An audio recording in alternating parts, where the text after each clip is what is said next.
Nah, pada hari ini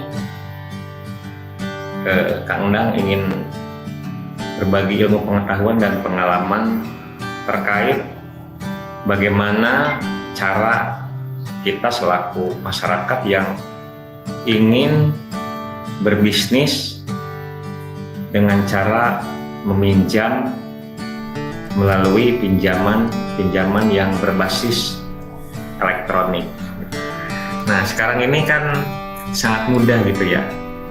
Kalau kita ini ingin meminjam uang melalui transaksi elektronik, sistem fintech, finansial teknologi, lending. Jadi masyarakat sering mengenalnya adalah pinjol, pinjaman online.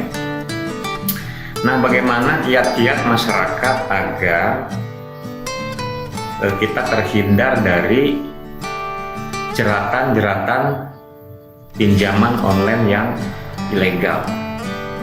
Nah, ini kita selaku masyarakat itu mesti jeli dan teliti sebelum meminjam. Jadi jangan tertarik oleh tawaran-tawaran yang menggiurkan. Nah, sehingga apabila kita sudah terjerat, itu akan menyusahkan hati kita sendiri. Nah, jadi kiat-kiat bagaimana masyarakat ingin bertransaksi melalui fintech, pinjaman teknologi, lending. Nah, tentu masyarakat ini perlu teliti dan berhati-hati. Langkah yang pertama, kita ini mesti membuka web atau situs OJK. Jadi nanti kita klik situs ojk.go.id.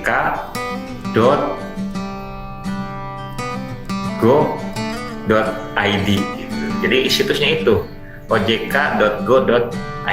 Jadi diklik di situ.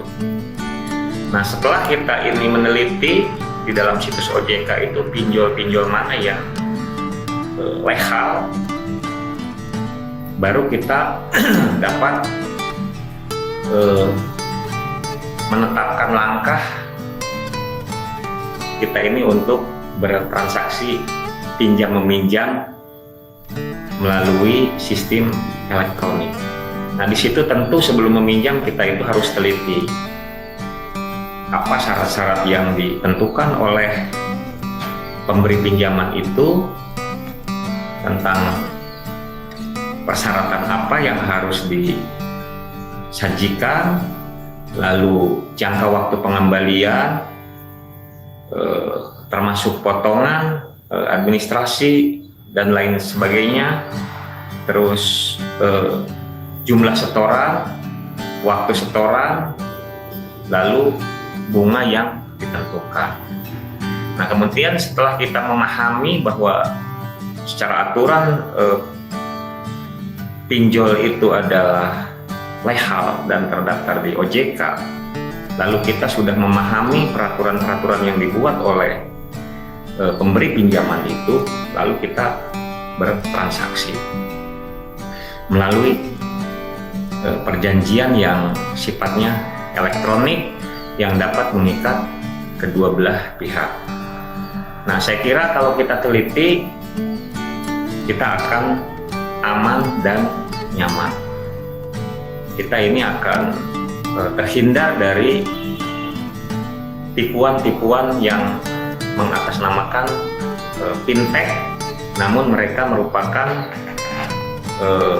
fintech lending yang ilegal.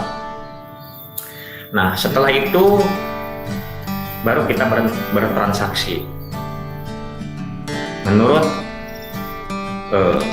kacamata dan pengalaman Kang Endang, bila kita teliti di dalam melakukan langkah apapun, hasilnya akan memuaskan. Nah, kemudian bagi masyarakat yang sudah terlanjur karena kurang teliti bahwa kita terjerat oleh fintech, pinjaman online melalui financial teknologi ini, lalu kita tidak mengetahui bahwa itu adalah sebagai pemberi pinjaman yang ilegal, yang tidak terdaftar di OJK misalnya.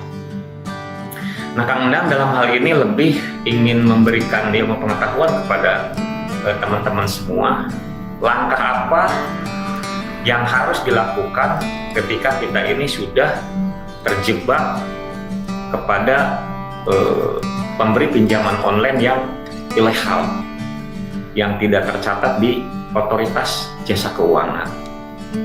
Nah, tentu teman-teman juga banyak ada yang merasakan bahwa ketika mengalami kemacetan karena hal tertentu misalnya, lalu tidak bisa store. Nah, sehingga si debt collector itu diduga melakukan intimidasi kepada si peminjam. Intimidasinya berbagai macam, dengan cara didatangi misalkan, atau dengan cara di chat melalui SMS, melalui WhatsApp. Kita ditakut-takutin bahwa bila tidak segera mengembalikan dana mereka, kita akan disebarkan misalkan data pribadinya kepada publik misalnya, atau ditempeli foto-foto atau video-video yang berbau pornografi misalnya, atau kita ini dianggap sebagai seorang penipu misalnya. Nah, disebarkan kepada publik, ditekan kita dengan intimidasi seperti itu. Namun kita kebetulan belum punya uang untuk mengembalikan keuangan yang telah kita pinjam tadi. Nah, jadi langkah-langkah apa yang harus kita lakukan? Kita ada dua cara. Cara yang pertama, kita dapat melaporkan ke Satgas yang sifatnya di sini ada. Jadi Satgas yang menangani tentang investasi. Jadi para nasabah yang dirugikan itu bisa melapor ke Satgas Waspada Investasi namanya, SWI.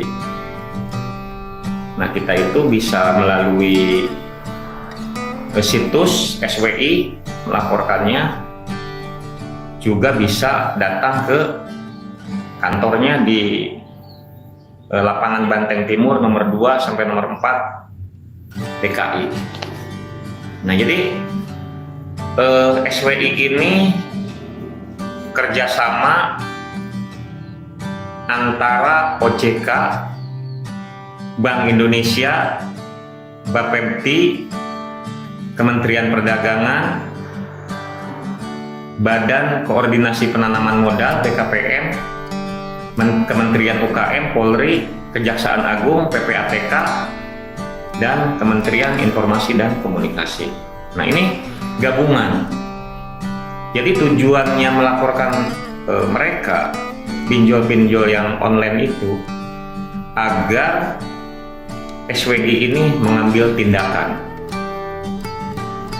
baik secara langkah hukum etika bisnis yang harus memiliki izin, atau mengambil langkah hukum pidana. Nah, kita untuk sementara ketika menjadi korban tekanan daripada pinjol-pinjol yang sifatnya tidak terdaftar di OJK, setelah kita cek ke situs OJK, maka langkah yang pertama kita melaporkan ke SWI. Jadi Satgas Waspada Investasi. Tadi gabungannya berbagai departemen. Nah, kemudian kalau dilihat dari sisi hukum pidana, apabila kita secara hukum bisnisnya melaporkan kepada SWI tadi, tujuannya untuk bagaimana pemerintah mengambil langkah menutup perusahaan yang tidak berbadan hukum itu dilakukan oleh pemerintah berdasarkan peran serta kita selaku masyarakat, baik masyarakat yang menjadi korban maupun masyarakat yang mengetahui keadaan perusahaan yang ilegal dan diduga memberatkan masyarakat. Nah, kemudian dari aspek hukum pidananya, bahwa kita melaporkan kepada aparat penegak hukum kepolisian. Nah, di sini pelaporannya ini kalau sudah menyangkut atau berkaitan dengan urusan transaksi elektronik, nah tentu kita ini melaporkannya terkait penyebaran data pribadi kita misalnya kepada pihak lain, ancaman melalui elektronik misalnya.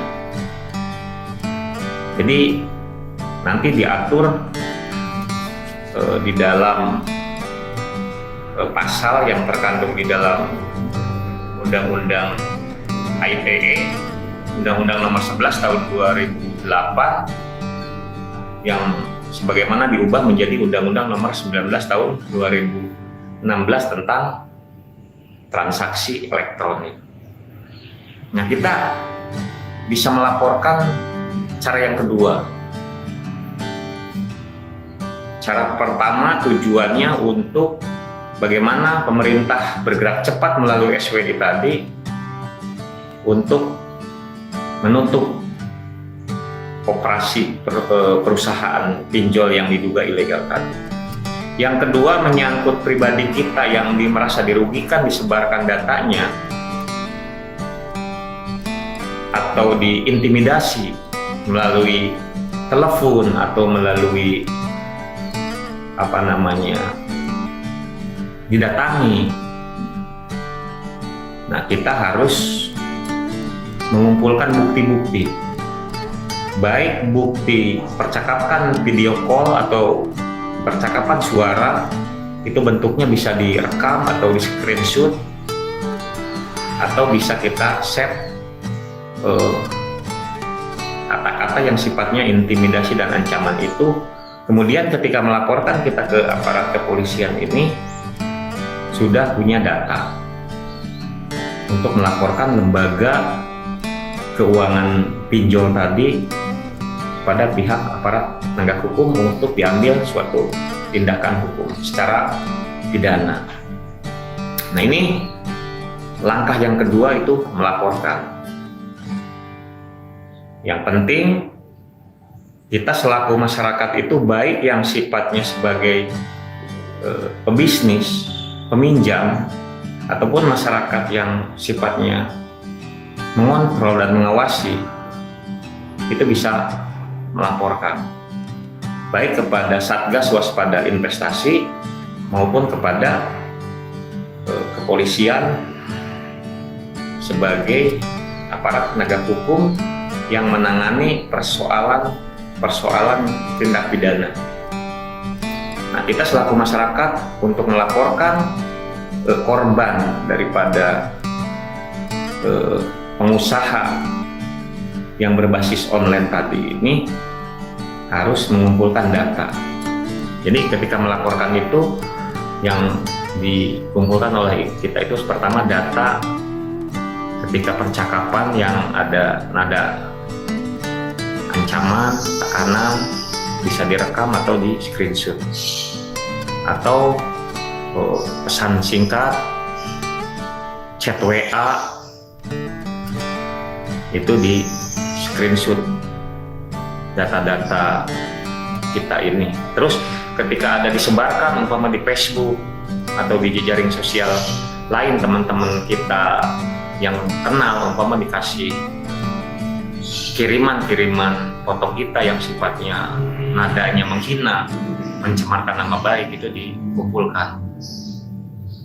Nah, kemudian kita ini melaporkan pada pihak kepolisian dengan menggunakan biasanya Undang-Undang ITE. Di sana ada pasal-pasalnya yang menyangkut membocorkan rahasia pribadi atau badan hukum, atau pasal yang menyangkut pencemaran. Ancamannya di situ bervariasi. Itu yang mentransmisikan itu data pribadi kita ini sampai 9 tahun dan denda 3 miliar. Juga ada yang ancaman hukumannya 4 tahun dan denda sampai 750 juta. Nah, jadi harapan Kang Endang, teman-teman ini yang ingin berbisnis memanfaatkan fasilitas teknologi fintech ini, financial teknologi lending ini, mesti kita hati-hati.